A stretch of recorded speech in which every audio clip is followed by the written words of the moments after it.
Alors bonjour, dans cette vidéo nous allons voir comment bien choisir son type de données pour ces champs que vous avez décidé de définir dans les tables Access. La première chose à bien définir, c'est qu'il faut savoir qu'une taille d'un ordinateur, ça ne se mesure pas en centimètres, mais ça se mesure en octets ou en bits. C'est-à-dire les unités de mémoire d'un ordinateur. Alors le bit c'est quoi? C'est la plus petite des unités de mémoire qu'on retrouve dans un ordinateur et c'est en général une mémoire qui peut contenir que deux valeurs, la valeur 1 ou la valeur 0. Vous n'êtes pas censé savoir, censé ignorer que les ordinateurs travaillent toujours avec des 0 et des 1. Et bien, la plus petite unité qui manipule, c'est un bit, ce qu'on appelle un bit. Donc, c'est une valeur 1 ou une valeur 0.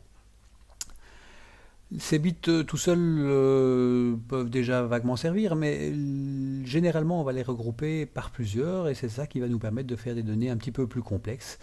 Et notamment si on les regroupe par 8, c'est souvent le cas en informatique, eh bien on obtient ce qu'on appelle un octet, qui en anglais s'appelle aussi un byte, à ne pas confondre avec le bit, hein, il y a une différence de 1 à 8.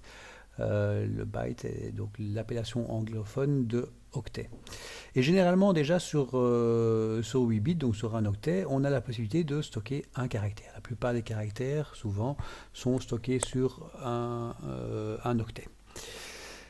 Alors, la plus petite unité, donc, qui est le bit, va nous permettre par exemple de stocker deux états. Si vous avez un champ dans lequel vous précisez qu'il s'agit d'un champ texte, eh bien vous n'aurez que deux états possibles, garçon ou fille. Eh bien, dans ce cas-là, vous utiliserez un type binaire, donc un champ qu'on appelle aussi en Access le champ de type oui-non. Ça peut aussi répondre à une question qui serait vrai ou faux. Ça peut répondre à toute une série de choses, mais ça définit généralement toujours une valeur qui ne peut avoir que deux états. En météo, par exemple, précipitation ou pas de précipitation, simplement. Le deuxième type que nous voyons dans cette vidéo, c'est le type numérique. Alors le type numérique, lui, comme vous le voyez, il occupe au minimum un octet, mais il y a 5 types numériques différents. Alors je vais un petit peu les expliquer. Le type octet, lui, va vous permettre de stocker une valeur entre 0 et 255. Donc très bien pour un âge humain, moins bien pour un âge végétal. Si vous avez un arbre, il peut dépasser facilement les 255 ans, et dans ce cas-là, l'octet ne suffira pas. Il faudra passer à ce moment-là à l'entier. L'entier, vous voyez, il est codé sur deux octets. Et là, on peut stocker à ce moment-là une valeur allant de moins 32 000 à plus 32 000. Donc, un végétal, il n'y a pas de souci, un arbre n'arrivera probablement pas à cet âge-là. Donc, ça convient très bien. Convient également très bien pour les codes postaux en Belgique, puisque les codes postaux en Belgique vont de 1000 à un peu plus de 9000. Donc ça convient très bien. Ça convient moins bien pour un code postal français, parce qu'un code postal français, il y a des codes postaux qui commencent par des zéros, et c'est d'office avec 5 chiffres, donc il supprimerait automatiquement, puisque c'est un type numérique, comme dans Excel, il supprimerait les zéros qui se trouveraient devant les premiers chiffres. Donc ça ne le ferait pas. Donc à n'utiliser vraiment que pour des codes postaux belges, où là c'est intéressant parce qu'il n'occupe que deux octets, alors que si on l'utilisait en type texte, eh bien je vous ai dit un caractère c'est un octet, donc ça ferait 4 octets pour la Belgique, donc on gagnerait quand même 50% d'espace. Si vous n'avez pas assez avec 32 000, c'est le cas par exemple pour le prix d'une voiture de luxe, ou pour si vous devez stocker le prix d'un appartement, il faudra certainement aller au-delà de 32 000. Et donc là, il faudra que vous passiez à la vitesse supérieure, au niveau supérieur, qui est le stockage sur 4 octets. On appelle ça le type entier long dans Access. C'est le type qui est choisi par défaut si vous ne définissez rien. Donc si vous définissez simplement qu'un champ est de type numérique, et vous ne précisez rien de plus, eh bien il va vous mettre en entier long. Ça peut être du gaspillage, mais ça peut parfois être utile si vous avez effectivement donc des valeurs qui vont à ce moment-là ici, qui peuvent atteindre 2 milliards en plus ou en moins. Donc là, vous avez évidemment de la marge pour pas mal de choses, évidemment pour le budget d'un État, c'est peut-être un petit peu peu.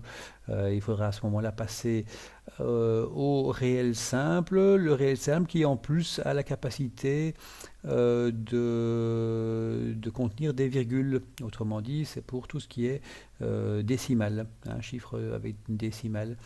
Mais là, vous voyez, on passe à 8 octets hein, pour le stockage, donc à utiliser que si c'est vraiment nécessaire. C'est souvent pour les prix, hein. Un prix 35,50 euros. Bah là, vous serez obligé d'utiliser le réel simple. Vous ne pouvez pas le mettre en entier long, sinon vous perdez la partie décimale. Donc ça, évidemment, ça ne va pas. Ceci dit, le réel simple suffira pour la plupart des réels, puisque vous pouvez aller de moins 3,4 fois 10 exposant 38 à plus 3,4 fois 10 exposant 38. Autrement dit, vous stockez pratiquement tous les chiffres. Il n'y a que dans le cas de chiffres en astronomie que vous pourriez peut-être avoir besoin de réel double ou peut-être dans d'autres domaines où là vous voyez qu'on peut aller de moins 1,80 fois 10 exposant 308 à 1,8 fois 10 exposant 308, donc moins plus. Mais bien souvent, c'est souvent en astronomie qu'on l'utilise ou dans des maths vraiment très appliquées. Le dernier type que nous allons voir dans cette vidéo, c'est le type texte. Le type texte, attention, Access définissait dans le temps, dans les anciennes versions, 50 caractères pour le type texte si vous, par défaut, donc si vous ne précisiez pas la taille de votre champ. Maintenant, dans la dernière version, depuis 2007, c'est même carrément 255 caractères. À limiter, bien évidemment, parce que si on prend le code postal français dont je parlais tout à l'heure, bah, avec 5 caractères, vous avez largement assez pour stocker un code postal. Vous gagneriez 250 caractères si vous le limitez, donc c'est quand même drôlement, c'est plus de 90% de gagner dans votre base de données.